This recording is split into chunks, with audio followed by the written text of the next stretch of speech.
It is that time of the year, guys. NHL preview season for all 32 teams in the NHL. And starting off the series here, first episode, we've got the Arizona Coyotes.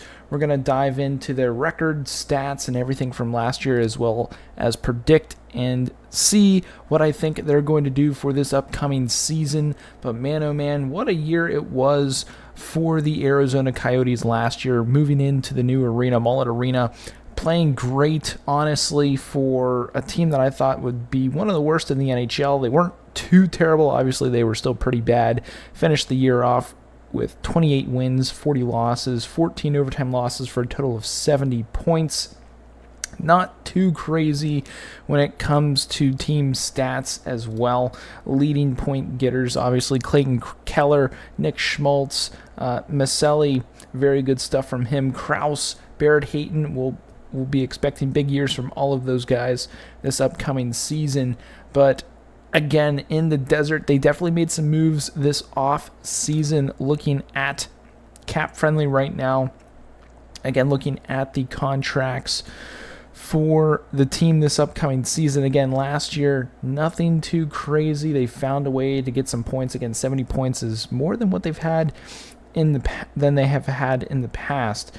But looking at it here, at their contracts, forwards definitely locked up pretty well. They brought in Jason Zucker.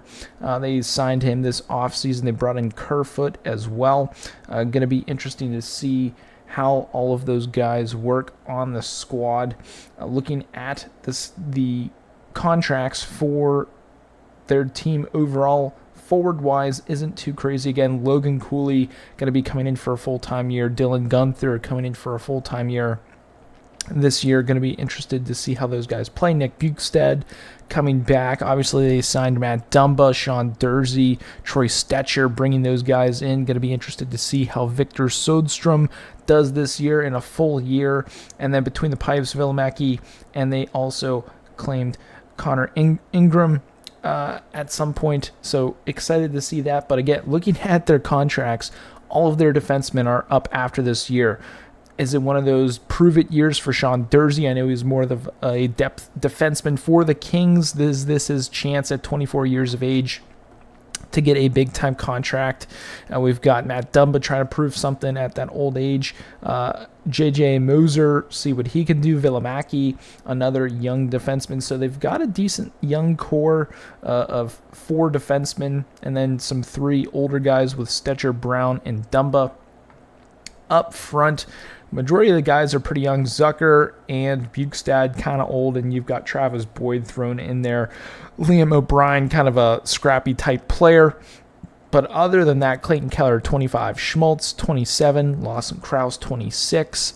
Maselli, 22. You got Barrett Hayton at 23 years old. Jack McBain, 23 years old. Obviously, Cooley, 19. Gunther at 20. And then between the pipes, you've got Vilimaki at 27 and Ingram at 26 years old. So the future is definitely bright for this team.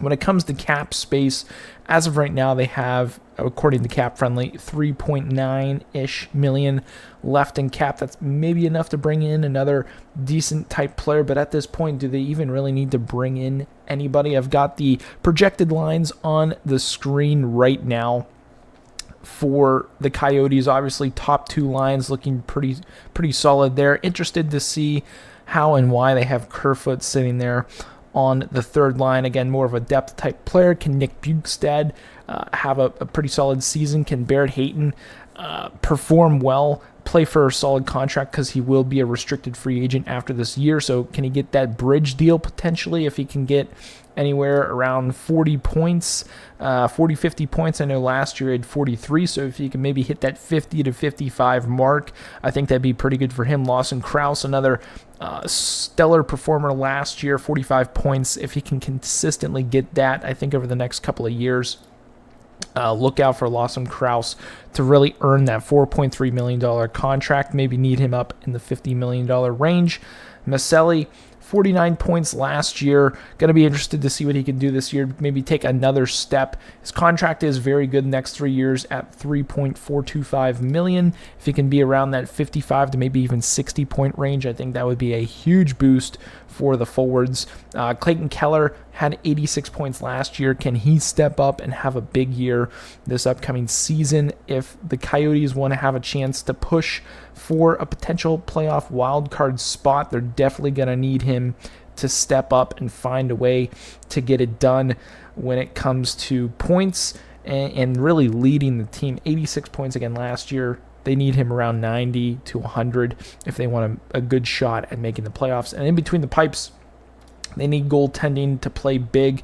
Valimaki and Ingram, I think that could be a decent tandem. Nothing too crazy, if you ask me, when it comes to very good tandems. But I think they will be able to get it done between the pipes to keep them afloat again. Their cap hits 2.725 for Valimaki, and then Ingram is only $1.95 million for the next couple of seasons for both of those players. So they need to make do with what they've got between the pipes. And again, on the back end, can Sean Durzi really step up, have a huge year? Can Dumba be a solid player for them and really lead that back end with the experience that he has at 29 years of age? Victor Swordstrom, I'm really excited to see, and obviously my biggest sticking point is to see how Logan Cooley and Dylan Gunther get on in the show, especially Cooley. Dude was an absolute stud at Minnesota, played great during World Juniors and all those accolades that he has coming in to the NHL.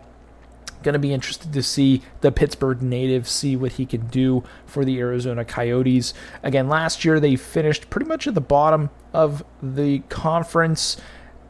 I don't see them making playoffs. I think last year they had 70 points as a total. I don't have any sports books up right now in front of me, but I would say if they can get 80 to 85 points, I think that would be a huge improvement, almost sort of taking on that Buffalo Sabre-esque type rebuild style of building through the draft, bringing in a couple older pieces here and there to see if they can boost the young guys' morale and potential play for them. But that's my breakdown for the Arizona Coyotes. Let me know what you guys think down below in the comments, as well as subscribe to the channel if you guys are new.